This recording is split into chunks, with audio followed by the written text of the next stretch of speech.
So I've decided that I'm going to share a bit more of my creative process with you these days rather than just showing you the finished result, because I think it might be helpful. I used to think that some of the problems I encountered in my creativity were unique to me, and it was only when I started to talk to other artists that I realized it was completely normal, because for a while I used to think there was something wrong with me, but there's not. There are certain things during the creative process that we all encounter that can be a little bit frustrating or tricky. So at the moment, I'm going back through for the third sweep of this fabric manipulation, because see here, I love the way that that's all puffing up, and to me, that's almost like if I added some beads and sequins to this, that would be a textile art piece in its own right.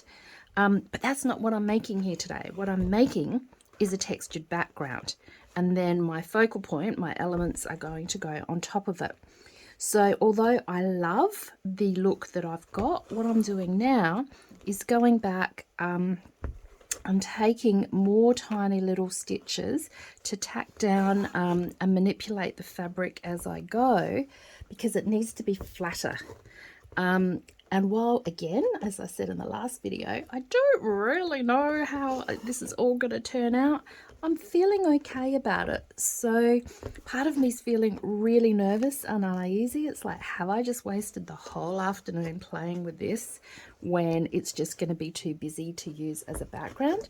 And you know what? That might be the actual case, but then that's all part of the creative process. You just don't know.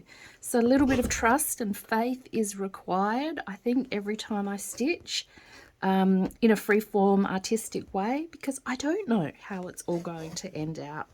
Now this definitely has to be stitched down here. I'm going to give that a bit of a snip, get something a bit more interesting going on, and tack that down. So yeah, all the trials and tribulations, the daily pros and cons of being a creative person. But hopefully, as I share my journey with you, that it will assist you in your creative journey as well.